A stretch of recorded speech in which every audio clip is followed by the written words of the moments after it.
Hello and welcome to Instant Nerd. In this video, I'm going to teach you how to fix RoShade not working on Roblox in just a few simple steps. If this video helps you, then consider subscribing and liking the video. Let's dive right in. First, close Roblox Player. Start by closing Roblox Player. Click on the search bar, type Roblox Player and right-click on it. Select Open File Location. Once in the file location, right-click the Roblox Player beta file and select Properties. Go to the Compatibility tab, check Run this program in compatibility mode and select Windows 7. Click on Apply, then OK. Repeat for Roblox Launcher.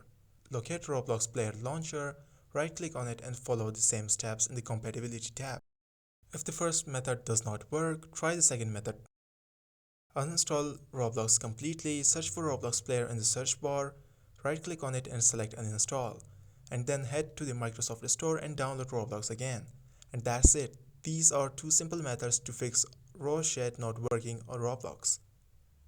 This was for today's tutorial. If you enjoyed this video, then make sure to give it a thumbs up and subscribe to this channel.